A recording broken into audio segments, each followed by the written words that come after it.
ये देश बिक चुका है।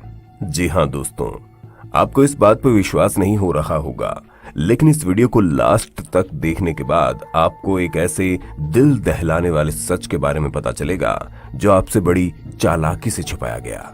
मैं देश नहीं बिकने दूंगा, चौकीदार चोर है, ये घोटालों की सरकार है, ये ऐसे है, ये वैसे हैं। क्या कभी आपने सोचा है कि हमारे देश की राजनेता हमेशा चोरी और घोटालों की बात क्यों करते हैं? उनके लिए ये मुद्दे आखिर क्यों अहम नहीं होते कि देश को विकसित और युवाओं को समृद्ध भी बनाना है? मैं बताता हूं, इसका कारण है राजनीतिक चंदा, डोनेशन। जी हाँ दोस्तों, आज चुनावी समर में ये पार्टियां एक दूसरे पर घोटालों के इल्जाम लगाती है। हर नेता या तो अपनी सफाई देता फिरता है या फिर अपने झूठ को छुपाने के लिए किसी को ढाल बनाता है। कभी देश के जवान तो कभी जनेऊ के, कभी गोत्र। ये नेता इस जनता को इस तरह उलझाने में लगे रहते हैं। इनके द्वारा बनाए गए ये तथाकथित मुद्दे जितने भ्रामक दिखते हैं, उससे कहीं ज्यादा नुकसान इन मुद्दों से देश का होता है, क्योंकि इन सब के पीछे चलता है एक ऐसा खेल जिससे देश की या फिर किसी भी देश की भोली भाली जनता को बेवकूफ बनाकर इस देश का सौदा किया जा सके। नोटबंदी, जीएसटी, राष्ट्रभक्ति के तूफान में हमारे देश की मौजूदा सरकार ने एक ऐसा कानून पारित कर दिया है जिसकी भनक देश के लगभग 99% लोगों को नहीं है। ना ही वे आज तक जान पाए कि ये कब और क्यों हुआ। लेकिन मैं आपको बताऊंगा कि ये कब और क्यों हुआ, इसका फायदा किसको होगा और इसका नुकसान देश को कितना होगा। क्या आपने कभी सोचा है कि आम चुनावों में जो पैसा पानी की तरह बहाया जाता है, ये कहां से आता है?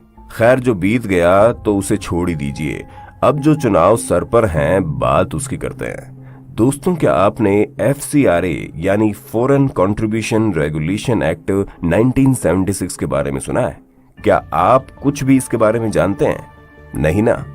ये पार्टियां आपको जानने भी नहीं देंगी, क्योंकि ये वो कानून है जो अब तक इन पार्टियों पर विदेशी चंदा लेने के लिए नकेल कसे हुआ था। लेकिन 13 मार्च 2018 को इस कानून में संशोधन कर दिया गया है, जिससे कि अब देश की कोई भी पॉलिटिकल पार्टी विदेशी कंपनियों से जितना चाहे उतना पैसा मदद स्वरूप ले सकती है। ये पार्टियां अब किसी भी तरह से बाध्य नहीं होगी कि वे ये साबित करें कि उन्होंने विदेश में बैठी कंपनी से कितना पैसा लिया और इस चंदे को कहां और कैसे कैसे खर्च किया।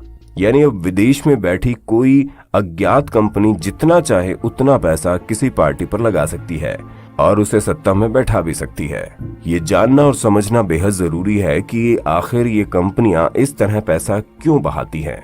जाहिर है, जब ये कंपनी गंजे को कंघी बेच सकती है तो इन राजनीतिक पार्टियों पर इन कंपनियों की मेहरबानी का कोई कारण होगा, और वो कारण है कि किसी भी देश के बाजार को अपनी मुट्ठी में करना।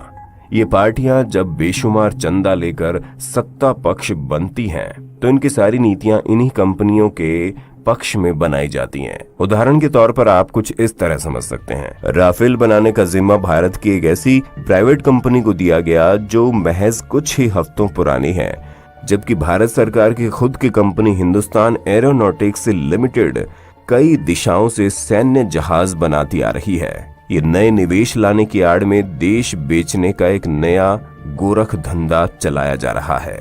यानी भारत संचार निगम को पूरी तरह से खत्म करके उसे जियो के हवाले कर देना इन्हीं नीतियों का एक उदाहरण है। राजनीतिक पार्टियां इन बड़ी कंपनियों से चंदा स्वीकार करती हैं ताकि बाद में इन्हीं कंपनियों का उद्धार कर सके। गौर करने वाली बात तो यह है कि FCRA को पूरी तरह से अपंग बनाने के लिए सभी पार्टियों ने सपोर्ट किया, फिर चाहे वो बीजेपी हो या कांग्रेस हो या फिर विपक्ष। जिस देश में लोकसभा में पास होने वाला बिल राज्यसभा में अटक जाता है, उस देश में ये बिल बिना किसी विरोध के 30 मिनट में पास हो गया। आपको बता दें कि ये FCRA राजनीतिक पार्टियों के लिए एक कांटा था जिसे इन लोगों ने निकाल कर फेंक दिया है। अब कोई भी अज्ञात कंपनी जिसका कोई भी आधार होना आवश्यक नहीं है इन पार्टियों को चुनाव लड़ने में मदद कर सकती है। जरा सोचिए, अमेरिका और चीन जैसे देश जो किसी भी देश पर घात लगाए बैठे रहते हैं, लोकतंत्र की इन रिश्वतखोरी में क्या कुछ नहीं कर सकते? ऐसे में हमारे अनपढ़ नेता कुछ पैसों और कुर्सी के लालच में आकर अगर देश का सौदा कर बैठे तो क्या होगा? हमारे सामने सीरिया जैसे देश ऐसा ही एक उदाहरण है, जहां इन देशों ने मिलकर एक पूरा का पूरा देश ही जर्जर और वहां के लोगों को शरणार्थी बना डाला। आज ये लोग दूसरे देशों में शरण लेने के लिए भीख मांग रहे हैं। सोचिए, हमारे आने वाली पीढ़ी अगर ऐसे दूसरे देशों से अपनी जान की भीख मांगेगी तो वो दृश्य कैसा होगा? सोचना हमें और आपको ही पड़ेगा, क्योंकि ये नेता तो केवल अपना घर भरने कुर्सी पर बैठे हैं। इसे समय आने पर खाली कर देंगे, फिर एक नया नेता आएगा और ये चक्कर ऐसे ही चलता चला जाएगा और ऐसे ही चलता चला जाएगा।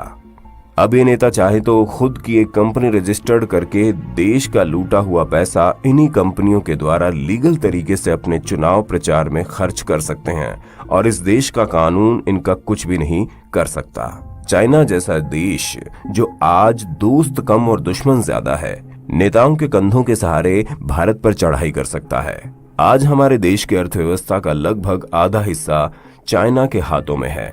ऐसे में क्या गारंटी है कि इस देश के ये महान नेता सत्ता पाने के लालच में चीन से कोई ऐसा सौदा नहीं करेंगे जिससे देश को नुकसान हो जाए? क्योंकि FCRA तो ये लोग पहले ही खत्म कर चुके हैं। सोचिए इसके परिणाम कितने भयानक हो सकते हैं।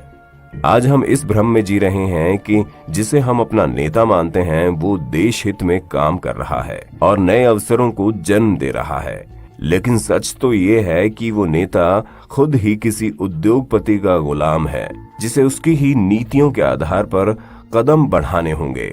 हम सोचते हैं कि हमारे देश का लोकतंत्र मजबूत है, लेकिन हम ये नहीं जानते कि FCRA जैसे कानून से छेड़खानी हमें एक ऐसी जनता बना देगी जिसका वोट तो होगा लेकिन उस वोट की कोई वैल्यू नहीं होगी। चुने वही जाएंगे जिसे क्रोनी कैपिटलिस्ट चाहेंगे। अमेरिका जैसा देश जहां लोकतंत्र के नाम पर सभी राजनीतिक खेल खेले जा रहे हैं, भारत उसी अमेरिका के पदचिन्हों पर चल रहा है। आज अमेरिकी देश का लोकतंत्र वहां बैठे कॉरपोरेट तय करते हैं। जिसके हाथों में ये पावर है उसके देश का अगला चेहरा कौन होगा? भारत में भी FCRA के द्वारा इसकी शुरुआत हो चुकी है। ये बेहद संवेदनशील विषय है जिसे हर भारतीय तक पहुंचाना होगा और इसके लिए हमें आपकी मदद चाहिए। हमें नहीं पता कि आप हमारे बाकी वीडियोस शेयर करते हैं या नहीं, लेकिन इस वीडियो को शेयर करें भारत के लिए, भारत की आने वाली पीढ़ियों के लिए। धन्यवाद।